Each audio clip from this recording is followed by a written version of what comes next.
Hello, and welcome to the Thyroid Warrior podcast. I'm Ebony, and I'm here as your wellness facilitator. I'm going to be sharing my experiences in managing Hashimoto's disease. I really hope that it'll help you on your personal journey. Keep in mind, however, this does not substitute for medical advice. It is only for your information and motivational purposes only. Now, let's get started. Hello, everyone. The next couple of episodes are going to be different for me because I don't typically talk about these things, but they're very important. And this week, I want to talk about libido. And yes, libido typically ends up with us talking about sex. So if that makes you uncomfortable, fast forward or just check out next week's episode.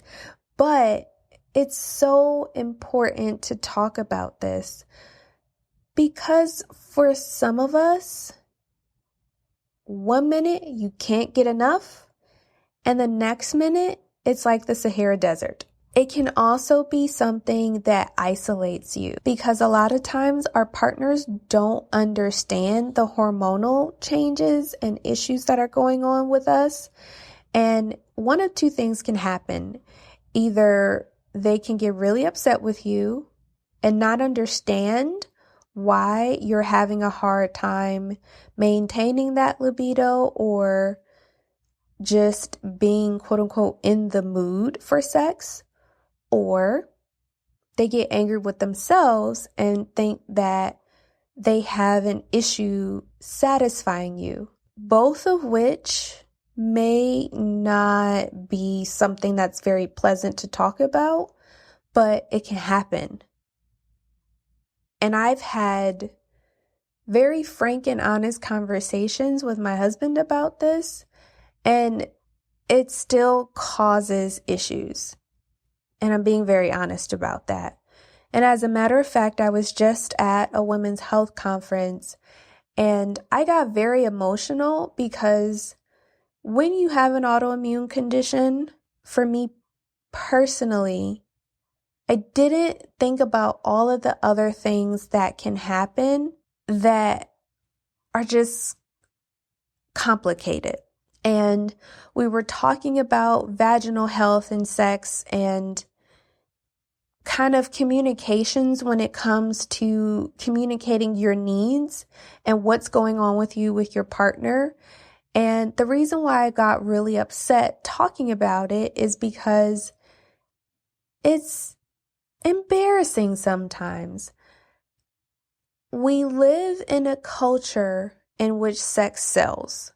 We live in a culture where we're constantly bombarded with what a quote unquote attractive body is and what is considered sexy or just pleasurable to a man or a woman, or what you may identify with from a gender identity perspective. And it's hard.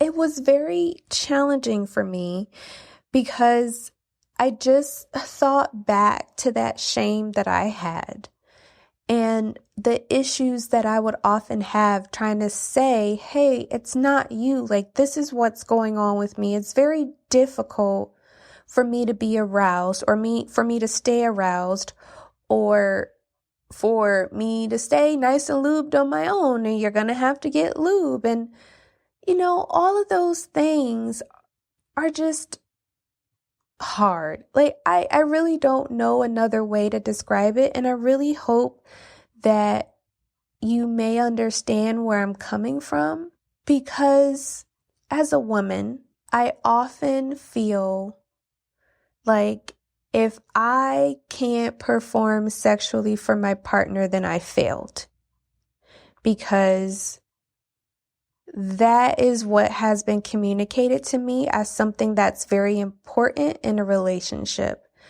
Not always, but a lot of times. And I feel like I'm not carrying my weight if I'm not making my partner happy sexually. And it's so much more to dig into along those lines, but that's been my reality for quite some time. And I knew that I would be safe talking about that here because I knew that you'd understand. But it's a real thing. And I just want you to know that if you've been experiencing this, you're not alone. The other thing that I found out that can really have an impact on your libido is stress. Man, oh man. You get stressed out, you have increased levels of cortisol, your thyroid levels start getting all jacked up, your progesterone drops, your estrogen increases, and when you have an increase in estrogen, your thyroid hormone decreases, and then just all hell breaks loose. Be nice to yourself. I know it's hard, but gee whiz, it is hard out here.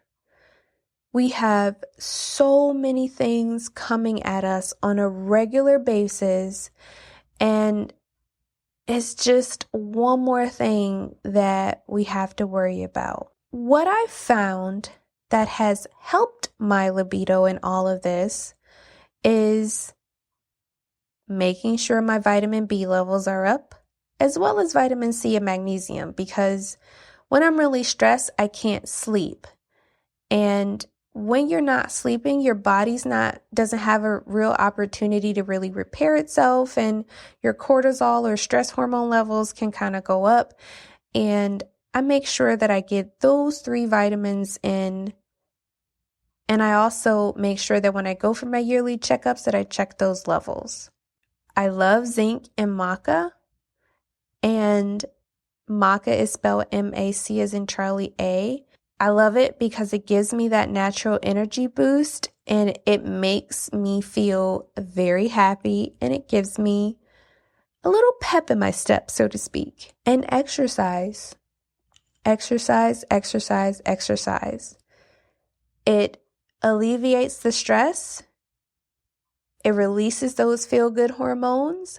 And when I feel good, that makes my partner feel good. So it's a lot to unload, and I like to keep our episodes short. But what I want you all to know is that this is a very challenging topic to talk about because sex is often something that's very taboo with a lot of people that we're around. And if I even mention sex to some of my friends or even my mother, they would get squeamish. So again, I want this to be a safe space for us to have the dialogue about it. So just to recap, libido is something that is very important for us, but it can be a challenge.